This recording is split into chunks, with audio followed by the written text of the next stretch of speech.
What's happening, people? Dan Lawless here, West Ham fan TV, and I'm back with another opposition preview. And it's an opposition preview first because I have two Man United fan channels on today. So I'm here. First, I'll introduce the coach, Kojo from Free in Midfield, also obviously associated with Footy Says, where I first met you. I first met him in a barbershop, believe it or not. Oh, yeah. I was not going for a haircut. That's where the show was recorded. In Darth Faders in Dagenham. Yeah. Still my favourite name for a barbershop ever. This is an elite name, isn't it? yeah, it is. So, yeah, that was a good few years ago now. So I've always been meaning to get you on. So I'm glad I finally got you on. And the next man himself from Usman Talks United, Usman himself. And I've obviously been on your channel quite a lot, almost like every week. Quizzes, like we've been doing the rival fan show, giving Arsenal fans a lot of stick, mainly one with his favourite pastime. But Usman, now today I'm going to be giving you stick. Yeah, I know. It's all going to be coming your way. But no, how you going? How's it going?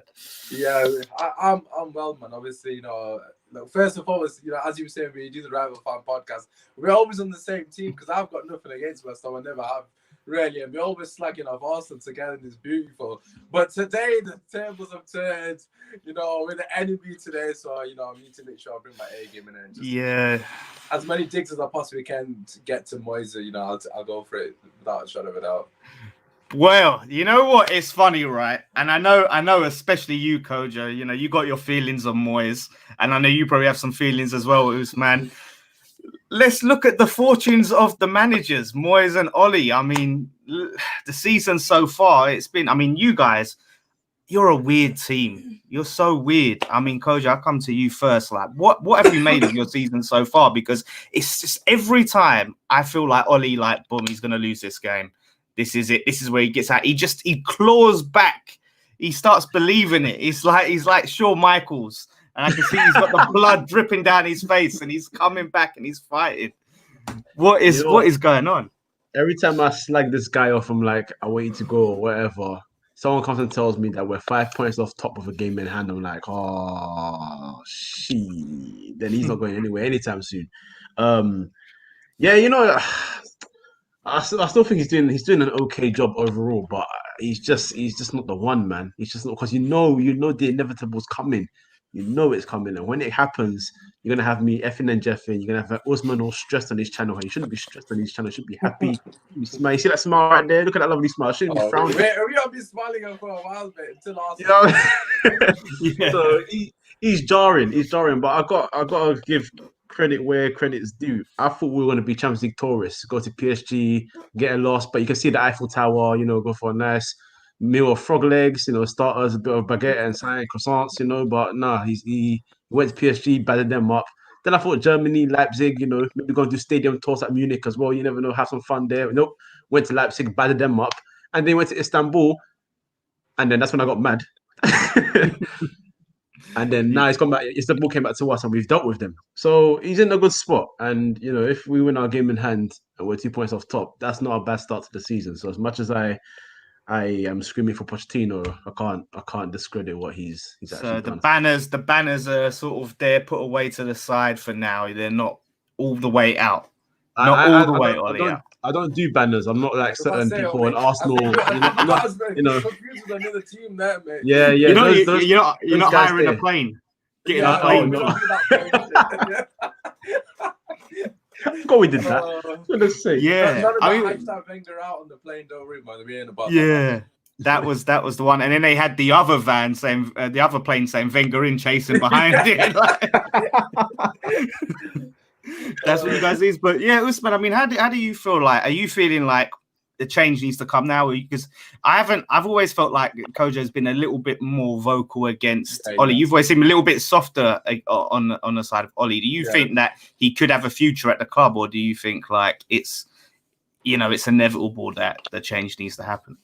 Yeah, no, for me personally, Ollie's I know a lot of other sort of millennium Twitter fans don't see Ollie as a legend because they weren't even born, but for me, I've loved this guy since day one. Like as a player, I'll be honest, I've got a bias towards him, you know, even when I shouldn't have bias. And I think that's why when I speak about him, I try to be in a respectful manner because I genuinely loved him as a player at United. In terms of his managerial sort of position, so to speak, look, at the end of the day, the way I see it is, you know, he's done a good job in terms of steadying the ship. You've got to look at the bigger picture. I think in football, sometimes we get so lost in the here and the now, in the short term. You know, you see fans going from one week to another, complete polarized opinions or emotions. To what I try to keep consistent, and throughout the whole his tenure, I've always backed him because I felt like, you know, he's always been so close to actually getting over the line. Like post lockdown, you know, prior to coming the end of last season, for the first time since probably Sir Alex, we actually looked like a football team for 6-7 games in a row, and then all of a sudden we come into this season as the complete opposite, back to normality. So with Ollie, it's frustrating because I feel like he can do it, but he's just so inconsistent with his tactics, and that comes down to him. I just don't know if it's out of fear. He's always worried about, you know, what other people are going to think of regarding his tactics. Like the example I always use, RB Leipzig at Old Trafford, we beat him 5-0. 2 days later, polar opposite tactics. You're playing no pressing. You're playing completely different formation. You're playing a different lineup. The intensity is completely, you know, polar. And you can't, as a football team, you know, as you West Ham fans will know, you need consistency at the end of the day. But fair play to Moyes. You know, we spoke on obviously on my platform. I was slacking off Moyes a lot. I'm not gonna lie. I thought he was be first to be sacked, and obviously I remember speaking to you when we read out the fixture list together, and we were like, "Oh Lord, have mercy on West Ham." And you guys have done absolutely phenomenal. Like to come out of there, like even as a Man United fan, if we had the performance that you lot have had against the opposition that you lot have had, I'd be fairly proud of what we've done. You know, you've been very unfortunate against Liverpool. You got a dodgy penalty against Man City in the game. Every single team that you played that meant to be the top 6, they've just scraped past you. Arsenal again, you should have won that game. So you slapped Wolves, you beat Leicester. So West Ham deserve a lot of credit. You know, you've seen a lot of people talking about, you know, me in particular. I've spoken badly of Moyes, but in terms of at the moment, Moyes is probably one of the best managers in the league in terms of form. Like what he's doing at West Ham is going massively under the radar. You see everyone else getting applauded. So I just don't know why. Where are you, like 6th, 7th? If you win this, you're practically top 5. We're 5th. We are 5th. We're 5th. Oh yeah, you are 5th at the moment. We're 5th in the league. Yeah. Without really spending. He ain't really spent. Absolutely, man. And do you know what I mean? Like you've had Antonio injured as well. A lot of people saying you're heavily relying on Antonio. I know you're a massive fan of Haller. He's come in, done the job. For some reason been dropped. I'm sure you'll mention that at some point. But yeah, just coming back to Ollie, it's the inconsistencies, man. It just needs consistency. And I think in terms of the bigger picture, I just can't see him doing it long term. So is that temptation though to like even say, you know, you win comfortably against us, heaven forbid, but somehow, you know, you have a good performance, and then obviously you've got that win there against Southampton. Is that temptation of having Poch available, like there to say? Well, we had the opportunity to potentially get Pep at one point, a Klopp at one point. Obviously, Poch before he went to Spurs, but he wasn't really as respected in terms of a manager at the time. And we missed out on Klopp. I'm not saying he would have came to Man United. I'm not saying that, but we didn't even go for it. We didn't go for Pep Guardiola as well, you know. And potentially we might miss out on Poch now for what? A short-term fix in Ollie. Like I'm not saying Ollie can't be the person to take us forward, but like I said, I don't want to be one of those fans that, oh look, we're on a 5 unbeaten streak, let's not sack him. I would have sacked him after Everton. You know, we won 3-1 against Everton, good result against Everton away from home. But I think we had to go and get Pochettino or get another manager because I'm sure Coach will agree. We need to be challenging for a title or at least in the conversation. This league is shocking. This league is absolutely shocking. There's no excuses for us, Arsenal, Spurs. You know, we need to be in the conversation. If we're not, then the manager isn't doing their job for me personally. Yeah, you know, I think a big problem at the club is something that we haven't talked about yet. Huge problem is the owners. I mean, I'll come to you first, Kojo. I mean, when I look at your team, the actual team itself, there doesn't seem to be any cohesion in that squad in terms of the players. It seems to be like how sort of the problem that we was having. It was just like random players all put in rather than you know, this is the identity, this is what we want to play, this is the type of player we need in this position, It was just signing like random players. And I don't know if any manager can really thrive under these owners. I mean, what has your opinion of the Glaziers and Ed Woodward and all of them? They've been an absolute disaster. That's as simple as it gets. Because under Alex Ferguson, because we had such a great manager who knew how to win under whatever the circumstance, we were still winning things under their I guess leadership, if you want to call it that, or their ownership. So, you know, as soon as they went from a complete winner to a no winner, that was the big change, because you need to keep the momentum going. And then if you just realize it's 4 different managers since, 4 different philosophies, loads of money spent, loads of different players coming in. And, you know, this day is all about system and this, that. So you have to think about what this player fit, this manager, so on and so forth. That's why someone like Fellaini could come in. Even though Fellaini did work under Van Gaal and Jose as well to an extent, that it actually worked for them. But players like Depay brought in by Van Gaal, and then Mourinho comes in, that's not his player. Januzaj was doing well for David Moyes. Van Gaal comes in, it's not his guy. It's all that kind of stuff, you know? So there's never been a clear plan. I don't think United have ever thought smart about who they're going to bring in next.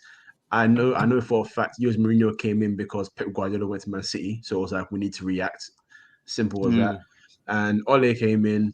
I genuinely do think that was just supposed to be like a temporary thing, but because he went on that 11-game winning run, knocked out PSG, they got gassed just like a lot of us did, to be fair.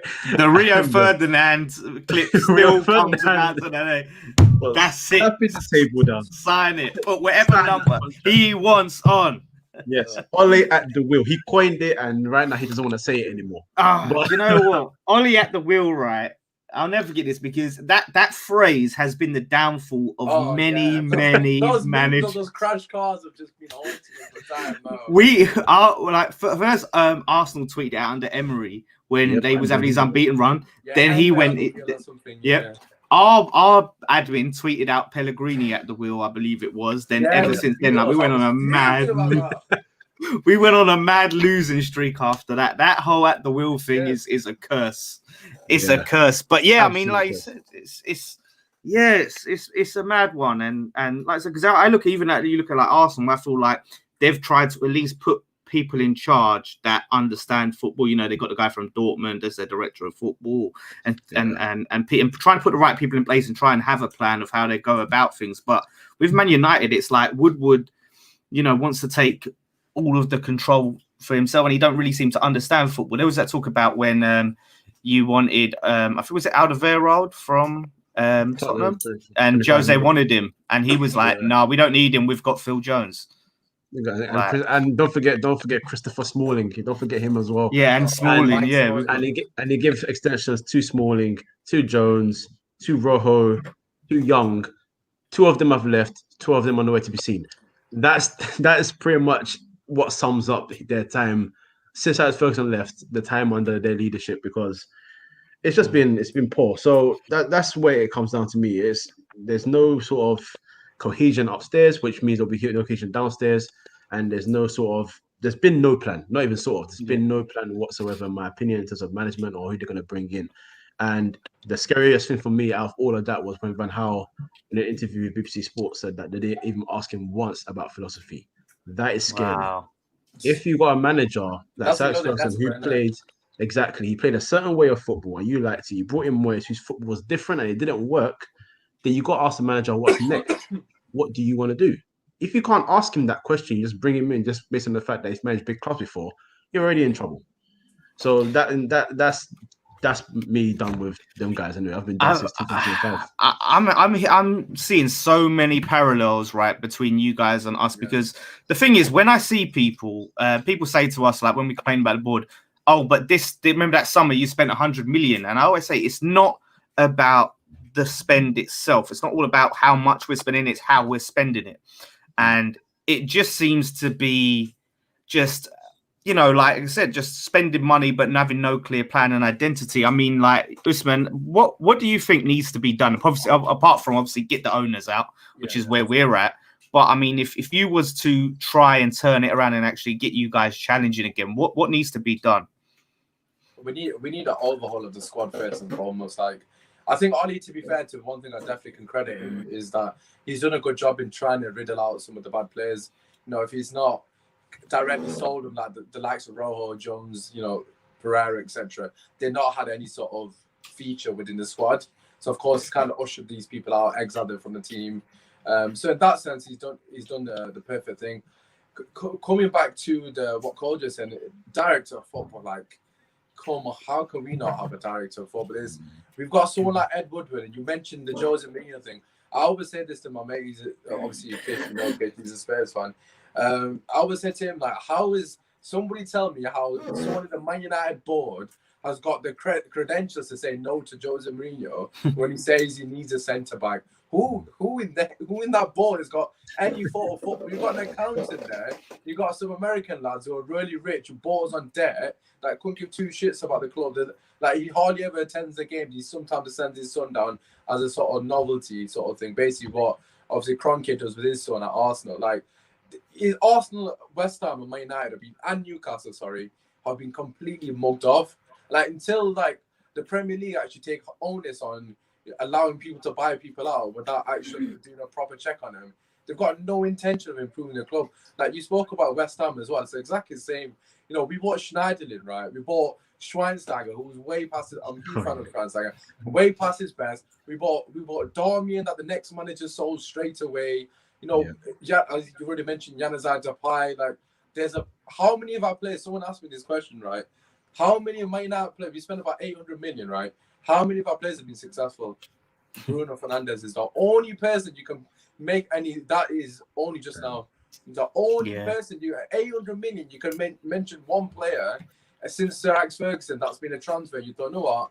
Fair play. He's actually done well. I know that statistically Lukaku's done well, and Pogba's had a brilliant season in one of the seasons, but none of them. So the director of football is the most important thing for us. We need a director of football that knows the game inside out, and also knows not to get ripped off 80 million for Maguire, like, or 85 million, whatever the price tag is. Like, we just get mugged off every transfer window. Like Sancho, if that was Bayern Munich going for Sancho, I guarantee they would have gotten for 70 million, but because it's us, 110 million, we don't even end up buying him in the end. The actual fee that we said no to was 18 million. We said we pay you 90 million. They said no, we want 18 million more. We said no, we're not going to do that. And we just bought Van der Beek for 35. We could have sold Rojo and Pereira for like the accumulation of 18 million. Would have not been a problem. They've got Sancho. So, like, to answer your question, we've got no ambition at the board. So realistically speaking, same with West Ham. We're in the same boat. Until these guys leave, it's gonna be the same cycle. We just enjoy the little wins that we get, really, innit? Do you know what I mean? Like the little sort of moments of happiness that we get. Yeah, waiting for it to all go wrong. Just waiting for everything to come crashing down. No, you're right. I mean, I always say to a lot of people that just Man United is such a mess of a club at the moment, like really hard. So I'm hoping now, looking to our game, right? Look into our game. You've had your win. You've had your win under Ollie last week against Southampton, right? I can't remember what did you guys get before that? What did you play before that? Week in the league. West Brom. And it's that in Champions League 4-1. Cool. So you've had enough wins. Now it's time for the Ollie meltdown to happen, right? Perfect timing. I was nervous if you guys would have lost that game because I thought they're gonna have their meltdown and then they'll bounce back with the pressure. Now the pressure's come off. Now it's time to lose. No, but what are you guys? I mean, I come to you, Kojo. I mean, what are your expectations for this game? Are you feeling confident in any way? And like, how would you like to see you guys sort of approach this game? I would like to say that I'm confident, but our record against you in recent years hasn't been fun. I've been to the last game, well, because West Ham's not far from me, because I was born and bred in East London. So I went to the game at West Ham quite long ago, where you smacked us. I thought, was it 3-1 under Jose Mourinho? Wait, 3-0, man. Fellaini, all of them man were playing. Yeah. That was supposed to be that was supposed to be a very, very, very, very late birthday gift. I wish I didn't receive it. And obviously walking back home as well with loads of West Ham fans is not the best part. You have to stay silent because you don't want to say, "Yo, yeah, this is my team, but we just got hit." So no, I don't want to say I feel quite slow, like a little bit confident in the sense that we're actually hitting a good patch of form right now. So, but you're in good form as well. So I feel like both teams can be got at. But if we retain the same formation, the same team that is actually doing the job right now, then I feel a lot more confident. The players that we're playing right now, the players that I think me and Usman and others have been waiting to see for a while, especially Donny van de Beek, especially him. He's settling in the team now. He's getting his place. He's earned it. He's performing very well for us. Bruno Fernandes, even when he drops poor games, he's still producing numbers one way or another. So I feel a little bit confident, but then I know how dangerous you guys are, and that Mikel Antonio guy is very, very annoying when it comes to playing his back against goal. Back to goal, yeah. Back to goal, that's the English. Back to goal with the defenders, and I know that he's going to definitely go and bully Lindelof. If Haller's on, he's going to do the same thing to Lindelof in the air. He's more dominant. Technically, he's so good as well. So I am a little bit confident, but I'm very also wary because I know how dangerous you guys can be. And I really hope that you don't give Benrahma his first start against us, because if you do, it's going to be a problem. I could have valued you a bully Benrahma. I'm hoping. And gets that assist straight away. 2 assists in 66 minutes. That's all I'm saying. So the man needs to start. I mean, yeah, I'll more on that later. I mean, Usman, how are you feeling? Confident? And what are the chances we're going to see a Bruno Fernandes penalty? Like, you could probably bet money on it. 90%. Listen, every time we play West Ham, it's a hard game, man. I can't remember the last time we've played West Ham and we've actually dominated them. I don't. You tend to get a result against us. Either, obviously, I remember the Yarmolenko ones not so long ago when he scored as well later on, and it was I forgot your captain's name. Noble. Obviously, Noble's not going to be playing, but this guy turns into bloody prime Busquets every time he plays against us. Honestly, God, all your players seem to step you up against us, and obviously, Koja's mentioned Antonio, but I want to mention Bowen, man. His delivery at the moment is just we don't. This is I'm not sure about Tellez. He's not really going up against anyone of any quality at the moment. But in terms of his delivery, we're not brilliant at picking up our men from crosses or any football. Obviously, we conceded a set piece against Southampton from a corner, admittedly. But in general, from crosses, we seem very weak. Maguire's brilliant in here, I've got to say, but Lindelof and Wan-Bissaka, sometimes between them, they switch off. You saw against Brighton, Sterling March could have had about 7 goals in one game if he really was on. He scored eventually, but that's between Lindelof and Wan-Bissaka. If you can get the ball, get a decent delivery in between them two, they seem to struggle. And obviously, Antonio has got that physicality with Bowen's delivery as well. And Cresswell, I'm a fan of Cress. I don't know what your fellow West Ham fans think of him, but I'm a huge fan of his. He's got quality delivery as well. He's massively underrated for me. Well, he's got some of the best assists in the league. I think, if I remember rightly, he's got most chances created from a defender in the league. And until we played the Divers, Aston Villa, he hadn't committed a foul. Nah. Look, what are the chances that he hadn't committed a foul all season, and then we go against the Brummy diving team and he commits a foul. His stats are up there. So yeah, you're right. But yeah, I'd say your delivery from wide areas is going to cause the most problems. In a sense, we kind of like to push teams wide anyways, because not many teams in this day and age actually have genuine quality from the wings, like in terms of getting the ball into the box. Trent obviously has got brilliant quality. De Bruyne hits it about 90 crosses and gets one on target, so it is. But yeah, I think that's kind of something that we've focused on in particular against RB Leipzig. We pushed them down the wings as well. They didn't really have much joy, against PSG. We're very compact. So I'm expecting us to be very compact and narrow again in the manner which we set up. So that might work in your favour. So I'm hoping he doesn't do that, but we'll have to wait and see. Interesting. Well, with that said, I want to push both of you for a score prediction so we can come back and laugh at you if it goes wrong. Damn it. It's the worst score. I mean, this is a hard game to predict, really. I mean, personally, like I feel kind of good about this game because it's a game, like you said, we raise our game for, but you're almost, this is going to sound so bad, like not at that stature where we would need to. That's facts. That's facts. Don't worry. Like, do you know what I mean? Like, we sort of raise our game as if you're prime Man United, like, because it's a big club, like, so they're going to be up for it because of that club. But I think that is obviously going to really work in our favor. Whereas, like, against some of the smaller teams, we haven't put in the great performances, but we've still been coming out with wins. So this is going to be very, very interesting. I believe so. But you never know. And, like, Ollie could go on a little run and it could be at RX. It's a tough one. But, yeah, you could be losing to David Moyes and thinking, why did we sack him? I could never. Listen, one of my neighbors is a West Ham fan. He goes, because he knows I hate David Moyes, so I think I had to scream it everywhere I go. And he was like, "Are you going to give him any credit?" I was like, I'll give credit to Kevin Nolan, to Adam Irvine, to Pat Nevin, but I ain't getting credit to him. The chosen one. I ain't trying to hear about him. The chosen one. Listen, your legend chose that man. Never forget. Damn it. Never forget. So what are you thinking, Coach? If you was to really think about it, score. You know what? I'm gonna put my neck on the line here. I'm gonna say 3-1 United. Manchester United. Ollie's back at the wheel this weekend, everyone. You heard it here first. He's definitely singing Ollie at the wheel if it's 3-1.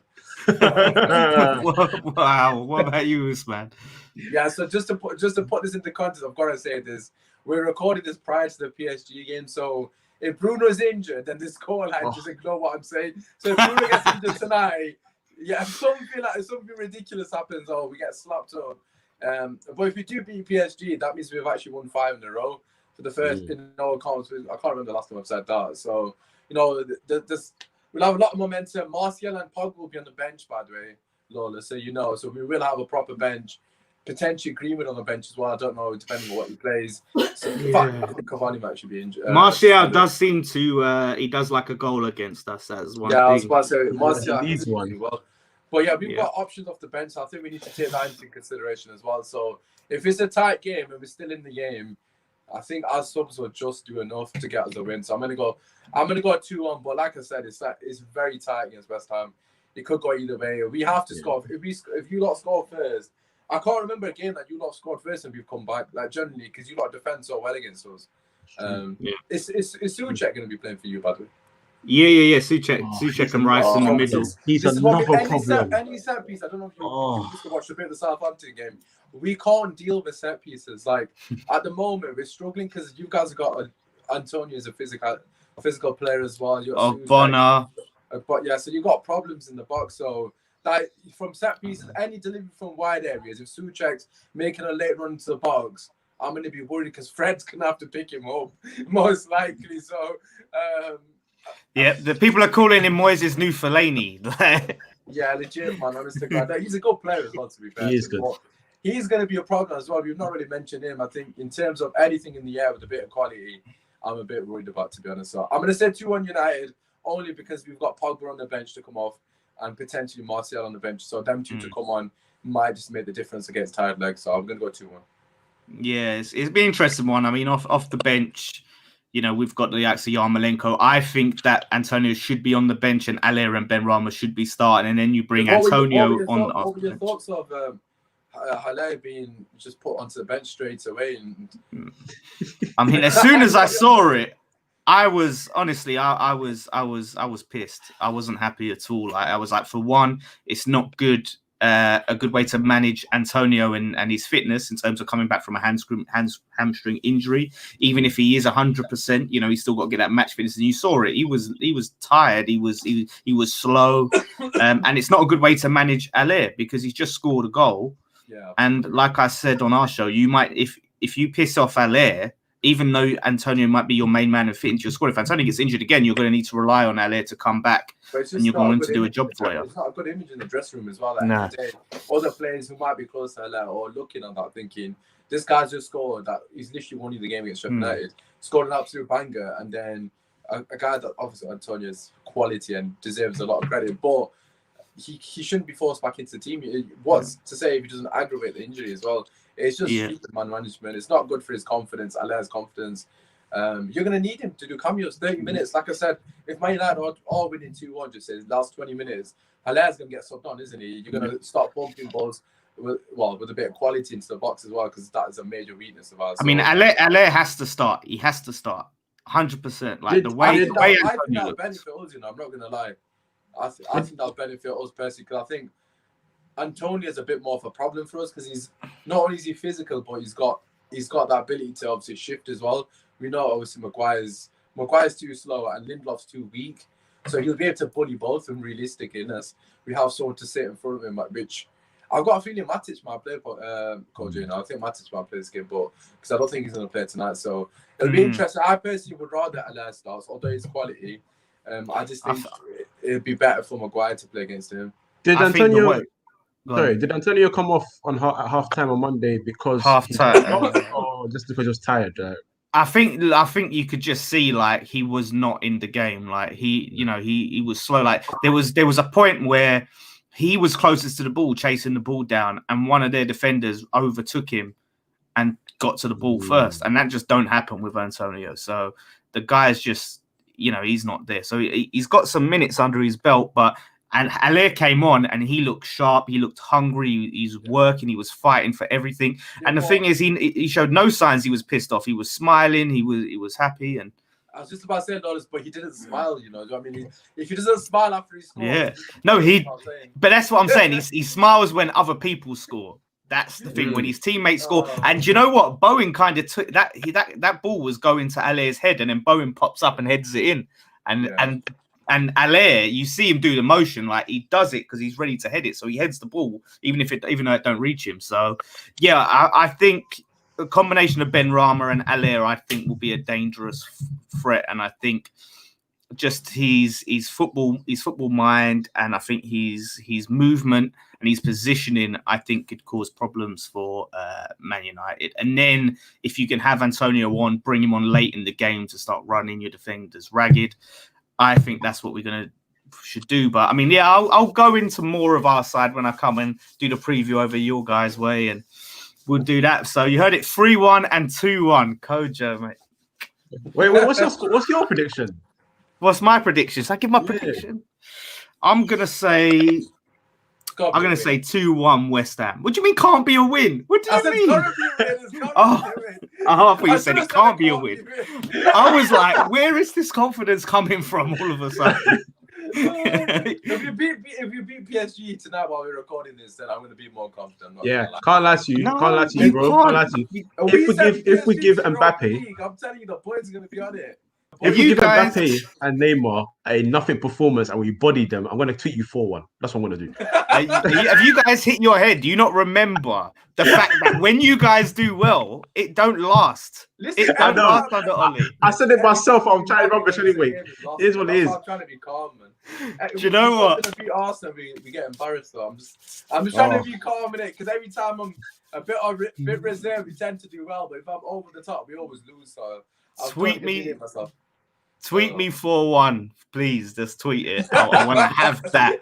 I was so pissed after the Arsenal game, right? Because the way Troops was going on, like I was like, he was going to like, they was going to smash us. There was like this dominant side, and we nearly won. And I was just ready. I was like, please, because I was going to clip stuff up and I was going to be sending that viral. And then we just got unlucky in the end. So I always like it when people come out confident, because then I can use it. And I don't want to get clipped up, but I think it'll be a physical battle in the middle of the park, and then we'll see who wins it. So we'll see.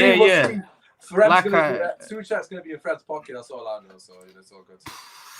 We'll see. But like I said, it's Fernandes that I'm worried about, a player that we were linked with, that we could have got when they was having like a clear out sale, and there was also problems going over there. So, you win one, you lose one, do you know what I mean? Yeah. We seem to lose a few, but we've got Benrahma. He has to start. I'm telling you, I'm tired of it. 2 assists in 66 minutes. We need him, and we need Alai to start. So we'll see. So listen, do check out Friday, I believe. I'm going to be coming and doing a preview with you guys. I'll see if I can get a tag team partner for West Ham. I did want Dom, but for some reason he can only do mornings. Who can do mornings? Like, so I couldn't. Yeah, so I couldn't get Dom. But yeah, do come and check that out. That will be live on Friday, 5 o'clock. Did we say 5 p.m. Yeah, Friday live. 5 p.m. over give us some on Usman Talks United. Yeah. That's right. Yeah, Well, follow that. So, and don't forget, check out Footy Says and Free in Midfield. I mean, you get about everywhere, Kojo. Seriously, almost as much as me. I'm a bit of a podcast host, so it is what it is. I'm everywhere. Yeah, exactly. So yeah, I'm gonna put all the links down below. Obviously, you can follow these guys on Twitter. Then you'll get the updates and all of that, wherever everything is and where I'm gonna be. I'm gonna share it. But yeah, let everyone know your socials. Start with you, Kojo. Okay, yeah. So yeah, my podcast, Free Midfield, where we talk about all the teams. Check us out on Twitter, Free Midfield, YouTube, Free Midfield Podcast, and on all the other audios, Spotify, all of them rest. And Footy Says on YouTube, FS Uncut on Twitter and Instagram. Check us out. Damn, you really do get about, don't you? I do. I really do get about. I was going to plug you, but it's your turn. So do your thing, my brother. Do your thing. Mine's really straightforward. Mine's one sentence, really. So, Usman Talks United on Twitter, and YouTube, as Lolis has already mentioned. He's a regular every single week, every Monday. Lolis is on there. You know, we're tag teaming the Arsenal fans. Listen, we're going to be talking Spurs, Arsenal on Monday. So one of the fans are going to be crying. They're going to want to tune in, I can assure you. But as always, absolute pleasure being on your channel.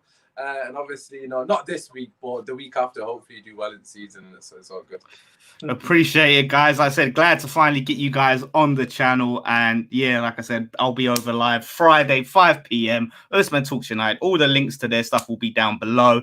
And then Monday, I'll be there and we'll see who's got the bragging rights. So look forward to it. Okay. So we'll see what's going on then. Leave your comments down below. Let me know what you think is going to happen in this game. Who's going to win? And obviously, you know, we'll just see, won't we? Don't forget, check us out on Twitter, on all social media, West Ham Fan TV. Check us out on Patreon. Check us out, merchandise down below. Jeez. So we got the stuff there. And love that. Blowing bubbles and things. Come on. Yes, hoodies, t-shirts, pint glasses. You got to hit us up on Facebook because we ain't selling them online yet. So Nicky's selling them out of his shed. So hit us on Facebook. So all the stuff, Christmas jumpers, all of that stuff. Yeah, look out for the previews and all the other content. Friday night pint, post-match pint on the day. Watch along so you can see us, the emotions live. Watch the game with us on Saturday. Hopefully, it will be. It won't be one that these guys are going to look for entertainment. Either way, one of us is Cliff and the other person's watching. Like I'm hoping it's definitely. Be beautiful. So, yes, thank you guys once again for coming on. And one thing left to say: come on, you Irons.